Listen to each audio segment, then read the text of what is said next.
Hello friends, అందరూ ఎలా ఉన్నారండి? వెల్కమ్ టు చాణక్యాస్ నీతి.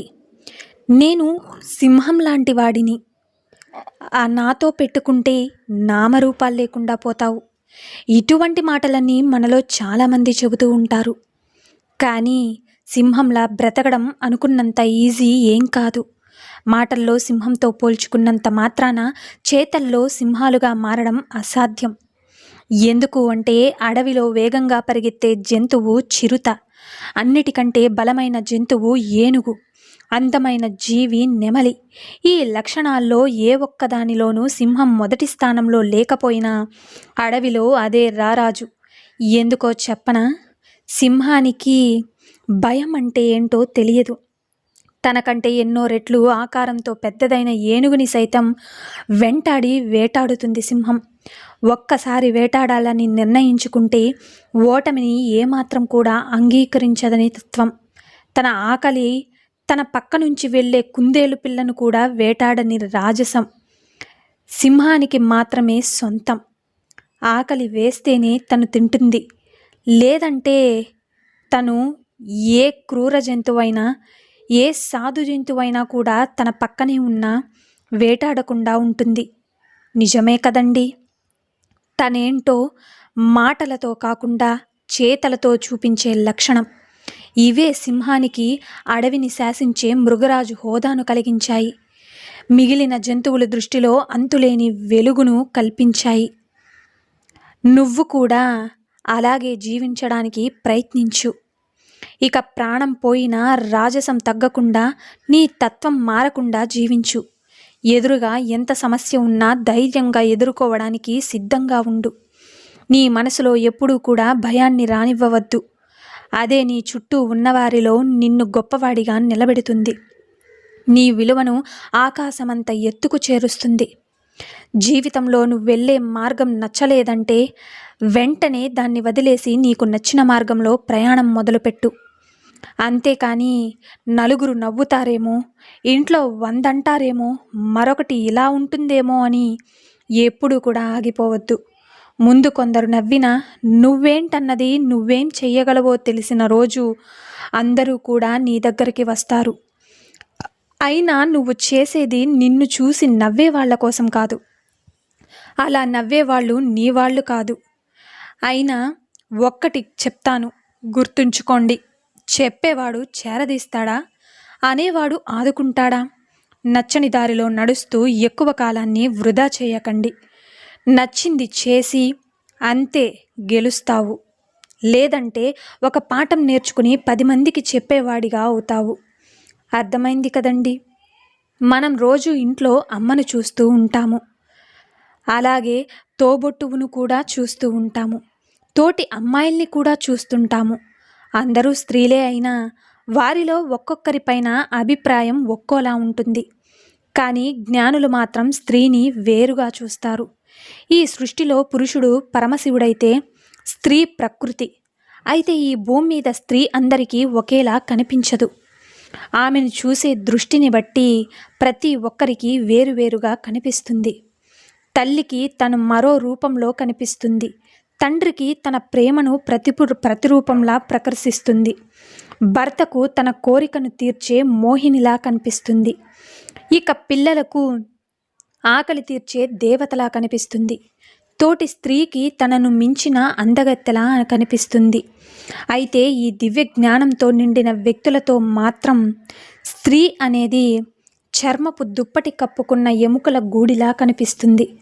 అందుకే స్త్రీ శరీరాన్ని కాకుండా వారిలోనే ప్రకృతి రూపాన్ని మాత్రమే జ్ఞానులు ఆరాధిస్తారు. గుర్తుపెట్టుకోండి, జీవితంలో చాలాసార్లు చాలామంది నిన్ను కిందకి లాగాలని చూస్తుంటారు. నిద్రాహారాలు మానేసి పగబట్టి మరి. ఇక నిన్ను ఓడించడానికి కంకణం కట్టుకున్న వారిని కూడా నువ్వు చూసే ఉండవు. కానీ నువ్వు ఏమాత్రం కూడా జంకకుండా సాలీడు పురుగును ఆదర్శంగా తీసుకుని ముందుకు సాగిపోవడమే నీ జీవితం. ఎంతమంది ఎన్నిసార్లు కిందకి లాగినా అది ఓటమిని అంగీకరించకుండా మళ్ళీ మళ్ళీ గూడును కట్టుకుంటుంది. సరిగ్గా అలాగే నువ్వు కూడా వెంటనే గెలవగలవు. కాదు, కుదరదు అంటావా? అదిగో ఆ బొద్దింకలాగా నిన్ను తొక్కాలని ఎదురు చూస్తున్న వాళ్ళకి ఆ కాళ్ళ కింద నలిగి పడిపో. గుర్తుపెట్టుకోండి. మరీ ఆలోచించుకో మరి. ఇక ఒక్క విషయం, ఆడదాన్ని అర్థం చేసుకుంటే ప్రేమిస్తుంది. కానీ ఆడదే అర్థం కానప్పుడు మగవాడికే ప్రేమించడమే రాదు అన్నట్లుగా ప్రవర్తిస్తుంది. ప్రేమంటే అవతలి వాళ్ళకి మనం నచ్చేలా ఉండడం కాదు, ప్రేమించిన వారికి నచ్చినట్లుగా ఉండడం.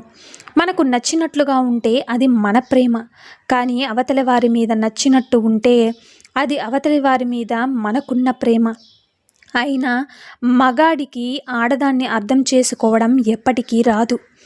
ఎందుకు అంటే ఆడది ఎప్పుడు మగాడికి అర్థం కానే కాదు కాబట్టి. గుర్తుంచుకోండి. ఇక ఒక్క విషయం, అరే మీ బాస్ మంచోడురా, నువ్వు ఏ పని చెయ్యకపోయినా ఒక్క మాట కూడా అనడు. కానీ మా టీం లీడర్ ఉన్నాడు, నేను ఎంత కష్టపడి పని చేసినా ఎప్పుడూ తిడుతూనే ఉంటాడు అని కొంతమంది బాధపడుతుంటారు. అయితే ఎవరో తిట్టడం వల్లో ఎవరో పొగడ్డం వల్లో మన గొప్పతనం బయటపడదు. అలాగే నీ విలువ ఎప్పుడూ నీతోనే ఉంటుంది. దానిని గుర్తించలేని వాడి దగ్గర నువ్వు ఉన్నంత వరకు నువ్వు ఎందుకు పనికిరాని వాడివే. కానీ ఎప్పుడైతే నీ విలువను గుర్తించే వ్యక్తి నీకు తారసపడతాడో అప్పుడు నిన్ను ఎవ్వరూ కూడా అడ్డుకోలేరు. ఎందుకు అంటే బుద్ధి లేనివాడు రత్నాలను నేలపై పారేసి గడ్డిని నెత్తిన పెట్టుకున్నంత మాత్రాన ఆ గడ్డి విలువ పెరిగిపోదు కదా, రత్నాల గొప్పతనం తరిగిపోదు కదా. ఎప్పుడైతే జ్ఞానవంతుడు చేతికి అవి చేరుతాయో అప్పుడు వాటికి అసలైన విలువ బయటపడుకొస్తుంది.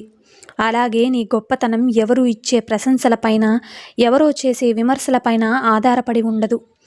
నీ విలువ నీ పనిలో ఉంటుంది, నీ పనితీరులేనే దాగి ఉంటుంది. గుర్తుపెట్టుకోండి. నీ చుట్టూ ఉన్నవాళ్ళు ఏ పని చెయ్యకపోయినా విమర్శలు రావడం లేదు అంటే వాళ్ళ జీవితం అంధకారం కాబోతుందని అర్థం. గడ్డిపోచలా ఎండకి ఎండి ఎండి కింద పడిపోతున్నారని అర్థం. కానీ నువ్వు అలా కాదు. నువ్వు శ్రమిస్తున్న విమర్శలు ఎదుర్కొన్నావంటే నువ్వు రాటు తేలావని అర్థం. నిన్ను వెలకట్టలేని మాణిక్యంలా తీర్చిదిద్దుతుంది తప్ప అసలు నష్టపెట్టదు. గుర్తుంచుకో. ఎప్పుడైతే మాణిక్యం విలువ తెలిసిన వ్యక్తి నిన్ను గుర్తిస్తాడో వెంటనే మట్టిలో ఉన్న నిన్ను తీసి తన తలపైన ధరిస్తాడు. అప్పుడు నిన్ను అడ్డుకునే అవకాశం కానీ, నీ ఎదుగుదలను నియంత్రించే శక్తి కానీ ఎవరికీ ఉండదని తెలుసుకో. ఎవరు ఏ స్థితిలో ఉన్నా సరే ప్రతిరోజు ఒకేలా ఉండు. దాన్ని జీవించడం అని అనరు, అలా బ్రతికేస్తున్నామని అంటారు. రోజులు మారుతున్నాయి తప్ప నీ జీవితంలో మార్పు ఉండడం లేదంటే నువ్వు కొత్తగా ప్రయత్నించినట్లయితే మనకెందుకులే ఇవి అని అనుకున్నావా? మనం బ్రతికేది మన పక్కవాడి జీవితం కోసమే. అర్థమైంది కదండి. ఇక ఏదైనా ప్రయత్నం చేస్తేనే తప్పో ఒప్పో, మంచో చెడో, గెలుపో ఓటమో ఏదో ఒకటి వస్తుంది. ఏది ఏమైనా మంచో చెడో నీ ప్రయత్నం నువ్వు చెయ్యాలి. ఏం జరగాలో అదే జరుగుతుంది. ఏం జరిగినా సిద్ధంగా ఉండు. ఎప్పటికైనా పోరాడేవాడే గెలుస్తాడు. తాను గెలిచి మరికొంతమందికి స్ఫూర్తినిస్తాడు. అది నువ్వే ఎందుకు కాకూడదు? జీవితం ఒక యుద్ధభూమి. ప్రయత్నిస్తే గెలిచే అవకాశం ఉంటుంది. ఊరికే ఉంటే మిగిలేది శూన్యమే. గుర్తుంచుకోండి. భర్తలను ద్వేషించే ప్రతి భార్య ఈ 4 పనులు ఖచ్చితంగా చేస్తుంది. ఇక 1, భర్తను ఎప్పుడూ ఎమోషనల్గా బ్లాక్మెయిల్ చేస్తూ ఉంటుంది. 2, భర్తను ఎప్పుడూ ఇతరుల పురుషులతో పోలుస్తూ ఉంటుంది. 3, భర్త బలహీనతలను అదే పనిగా ఎగడాలి చేస్తూ ఉంటుంది. ఇక 4, భర్త ఇష్టాలను అస్సలు పట్టించుకోదు. నిజమే కదండి. సో చూశారు కదండి ఇవాల్టి వీడియో. ఈ వీడియో మీకు నచ్చిందని అనుకుంటున్నాను. నచ్చితే చిన్న లైక్ చేయండి. అలాగే మన ఛానల్ ఎవరైనా స్టార్టింగ్ చూస్తుంటే సబ్స్క్రైబ్ చేసుకోవడం మర్చిపోద్దండి. ఇలాంటి చాణక్యనీతి మరిన్ని మోటివేషనల్ కోట్స్ అన్నీ కూడా మీకు నోటిఫికేషన్ రూపంలో రావాలంటే పక్కనున్న బెల్ సింబల్ని క్లిక్ చేయండి. అలా చేస్తే నేను పెట్టే ప్రతి వీడియో మీకు నోటిఫికేషన్ రూపంలో వస్తుంది. So thank you for watching friends. రేపటి వీడియోలో చాణక్యులు గారు ఏ మంచి మాటలను, ఏ మంచి సూక్తులను మనకి చెప్పబోతున్నారు అన్నది మనం రేపటి వీడియోలో అయితే తెలుసుకుందాం.